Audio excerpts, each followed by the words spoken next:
Am I the a-hole for refusing to take in my disabled brother?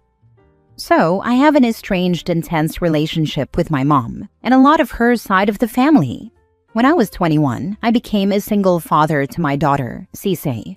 I was working overnights in a warehouse, had to move back in with my mom and younger golden brother. I'll just call him Golden Boy going forward, as Cece's egg donor just decided she'd rather live the socialite life than be a mother. My mom was helpful with Cece when it was convenient for her. So if she had a rough day at work, she was more concerned with having a drink and unwinding than helping with her granddaughter. Golden Boy, though, I could write a book about how incompetent and useless he was. One day that is burned into my memory. Cece was only about 8 months old at the time. On my way home from work one morning, I got stuck in traffic on the way back. Tried calling home and let them know what was going on, and Cece likely needed to be fed. I get home almost 2 hours after clocking out. I hear Cece crying in our room and Golden Boy is sitting on the couch.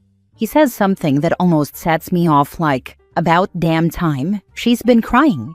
I explain there was an accident blocking traffic I got caught in and ask him why she's crying. "Dunno," is all I get in response.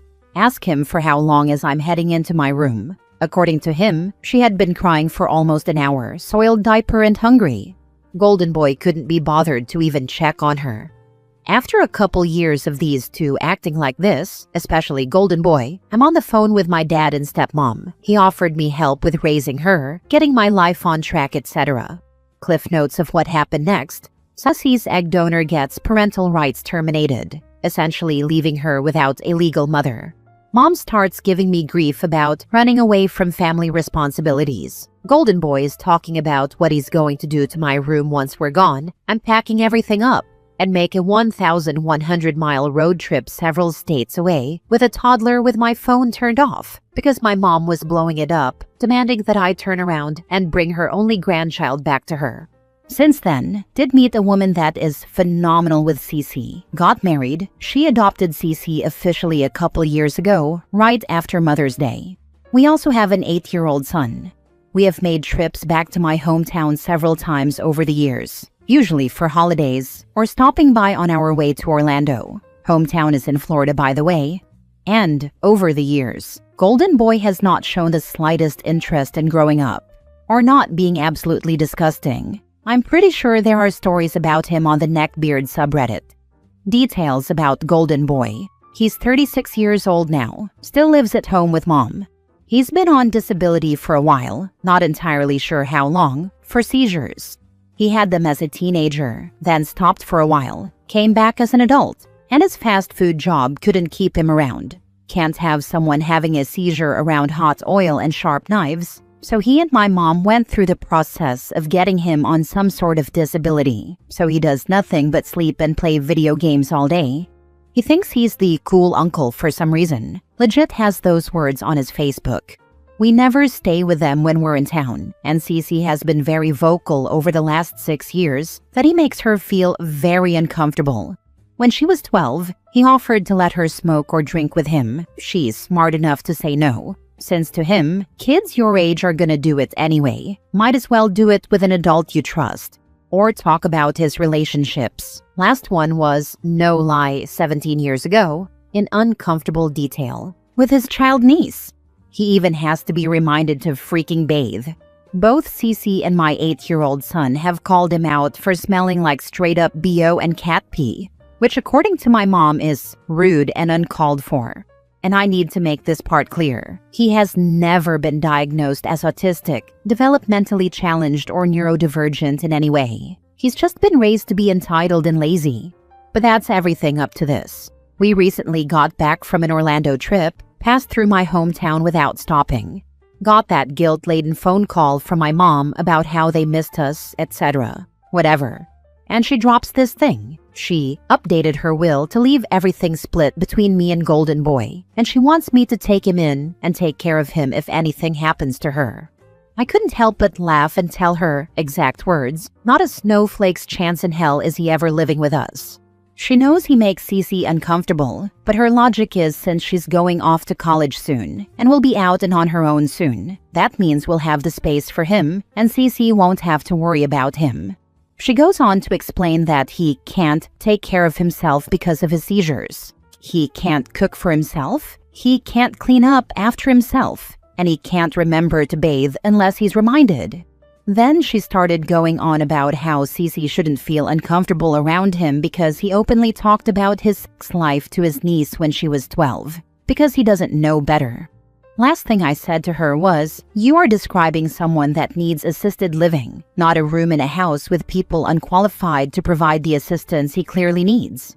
And I'm not making my kids spend time around anyone that makes them feel uncomfortable, family or not. So honestly, I don't even really care if I'm the a-hole or not. This whole thing just started pissing me off." Now for the top comments. Not the a-hole, F that guy. Block her OP. Not just about blocking her, it's about cutting her out for good. I know people with insane parents, and in my opinion, it's way better to have no family at all than to let someone like that keep poisoning your life. Not the a-hole, but ask for a copy of the will. If it's guardianship of the man-child, then put him in assisted living. I plan on consulting a lawyer to make sure my bases are covered. But from what my wife and I found is that there's no sibling responsibility laws in Florida or Texas, where we are, and they can't legally make me take him in. I'm not a lawyer, but I'm confident of this. She can put whatever the heck she wants in her will. That doesn't mean you have to take him in, although depending on your location and how smart her lawyer is, that might mean you don't get whatever your inheritance would be. Not the a-hole, and I'm surprised you're still in touch with either of them. I wouldn't be. I mainly keep in touch with her for my kids' sake. Dad and stepmom passed 6 and 4 years ago.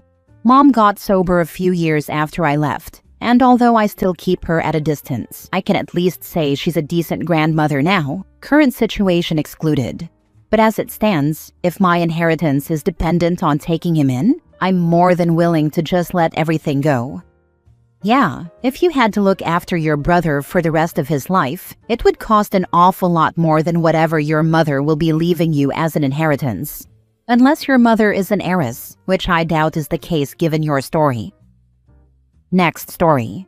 Am I the a-hole for refusing to loan money to my sister for my niece's college fund after she spent most of it on prom? So I, 37 female, have a sister, 40 female, who's a single mom to my niece, 17 female. She's done most of it on her own since her daughter was born. And while we've had ups and downs, I've always tried to be supportive. My husband and I have a 14-year-old daughter ourselves, and we're not exactly rolling in it either. But we've been careful, planned ahead, and have tried to keep things stable. About 5 years ago, I started contributing money toward a college fund for my niece. Nothing huge, just here and there. Birthdays, tax return leftovers, a couple hundred from my bonus. That kind of thing. My sister said she was adding some too, and over time it grew to just over $11,000. The entire idea, which we both agreed on, was that it was for college only. Not rent, not clothes, not bills, and definitely not prom. Well, prom was in late April. My niece looked absolutely beautiful. She had this pale blue fitted dress. Her hair was done in this really pretty updo. Makeup was on point. Nails, shoes, they all looked great.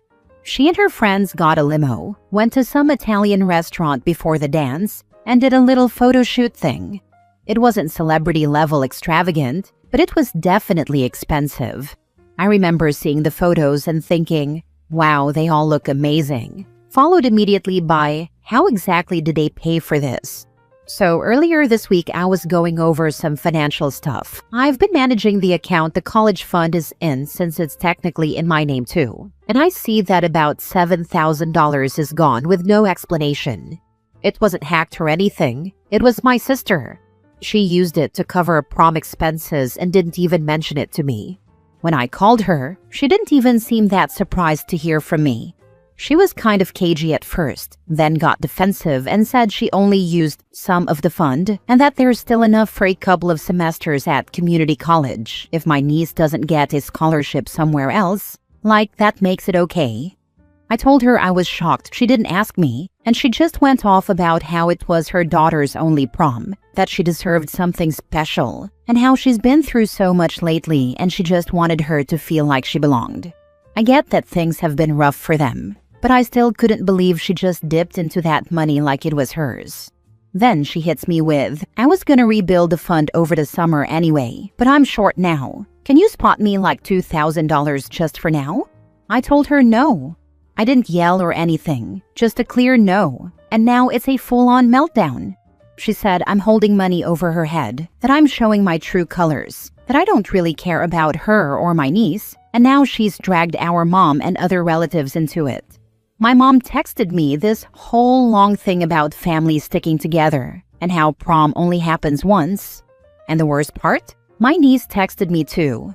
She said she didn't know the money came from her college fund and she's sorry, and that she doesn't want me and her mom to fight. And now I feel like absolute garbage. But like, what was I supposed to do? I've got my own daughter, and we've been saving bit by bit for her too. I can't just casually drop thousands of dollars to refill a fund someone else emptied without even telling me. My husband agrees with me and said if we want to help my niece with college in the future, we can, but not directly through my sister. I love my niece and I want her to succeed, but I don't trust my sister with money anymore, and I'm sick of being made out to be some villain for having boundaries. $7,000 for prom? Why do I believe that she took some and put it in her own pocket? Was her dress couture? Custom made with actual diamonds? Your sister has definitely been pilfering. There is no way it cost $7,000. None. OP, your sister did something else with the money, unless she paid for everything for the whole group and then some. I know prom dresses can be expensive, but they don't have to be. I'd ask your sister for itemized receipts for prom. Tell her you want to understand exactly how the money was spent, because you do not understand how it is possible to spend $7,000 on prom when most people spend a small fraction of that and have a gorgeous prom. I know other parts of the country are different, but we live in a fairly high cost of living area, and I've never known a family to spend more than $800 to $1,000 total on prom, and that includes a share of a party bus, a nice dinner, etc. Why doesn't your niece have a job? The only way for kids to become financially literate is for them to be taught. My granddaughter's dress cost $15 and a dry cleaning bill.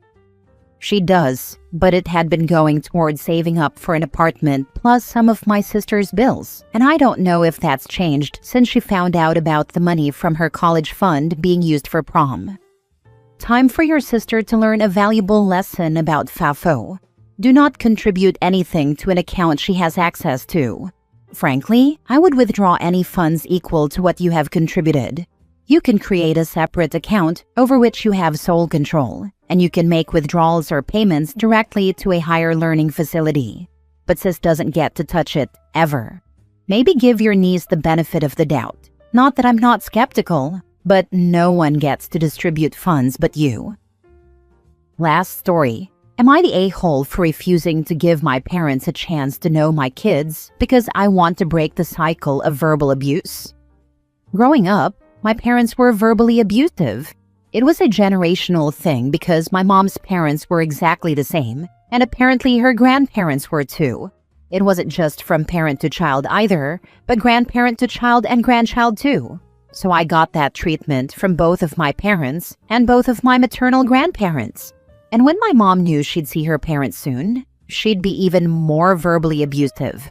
There was a lot of control involved in it. Do this, do that. And when we, because I had siblings, did it wrong or did it in a way other than how our parent or grandparent wanted us to do it, we were useless, worthless, dumb, idiots, unintelligent, etc. My mom and grandma were big on the whole, girls need to learn homemaking early, and I was expected to cook for my family when my mom wanted nights off, and she expected me to cook exactly like her without being shown. Any mistake, like forgetting the salt, or any inconsistency, like it didn't look the same, and I was a screw-up, and any woman should know how to do those things well, and I was a failure. I struggled a lot with math, and I got B's and C's in math class. That was not okay. My dad would scream when he saw it. My mom would tell me I was only struggling because I wasn't doing enough, and that I should study math until my fingers were bleeding and my eyes were sore and dry, and if I had to, I should stay up all night and study.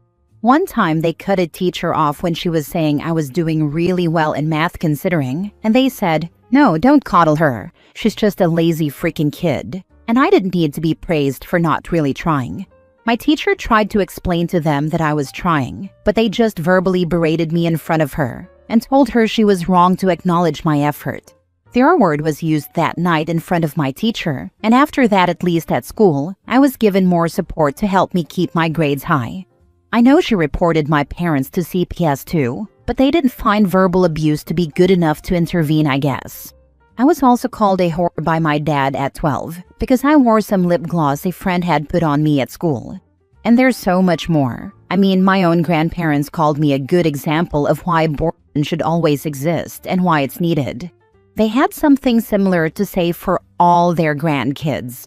All of it continued until I moved out and went no contact at 18. My siblings all had to deal with that stuff too, but while I went no contact, they stayed around our parents and have all repeated the cycle with their own kids.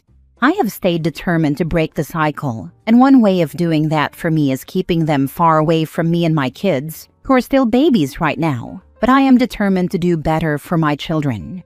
My husband supports this, but my mother-in-law lives with a lot of regret for her own no-contact situation with her parents, and she advocates against no contact now.